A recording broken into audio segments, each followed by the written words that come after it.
జై శ్రీరామ్. 2022 నుంచి 2024 వరకు మొత్తం 15 ప్రెడిక్షన్స్ అనేవి ప్రూవెన్ అయ్యాయి.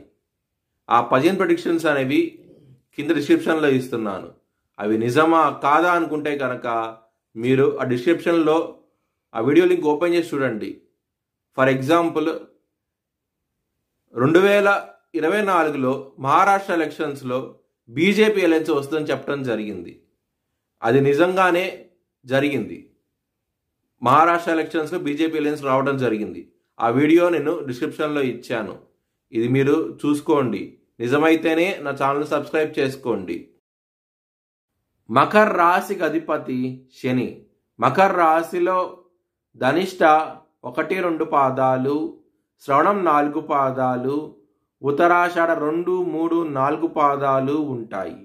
ఈ నక్షత్రం వాళ్ళందరికీ నేను చెప్పే సంవత్సర ఫలితాలు వర్తిస్తాయి.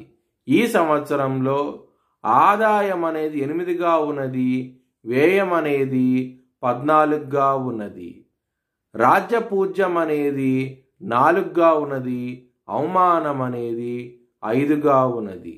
ఈ సంవత్సరంలో మకర రాశి వారికి చాలా మంచి ఫలితాలంటూ ఉండబోతున్నాయి. ముఖ్యంగా 7.5 సంవత్సరాల నుంచి శని ఇబ్బంది పెడుతున్నారు. అలాంటి శని మీ దగ్గర నుంచి 3వ స్థానానికి వెళ్ళబోతున్నారు. చాలా మంచి డెవలప్మెంట్స్ అంటూ ఉంటాయి. ముఖ్యంగా కెరియర్ పరంగా, కుటుంబ పరంగా చాలా మంచి అభివృద్ధి అంటూ ఉంటుంది. ముఖ్యంగా ధనపరంగా మాత్రం ఈ సంవత్సరము నవంబర్ నుంచి చాలా బాగుండబోతోంది. చాలా ఆనందంగా ఉంటారు.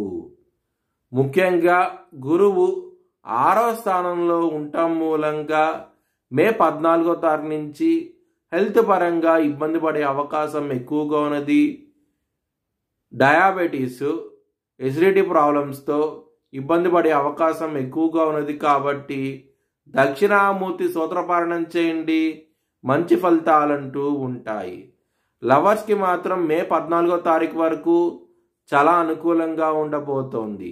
మే 14వ తారీఖు నుంచి లవ్ బ్రేకప్ అయ్యే అవకాశం ఎక్కువగా ఉన్నది. కొంచెం జాగ్రత్త అంటూ ఎక్కువ తీసుకోండి.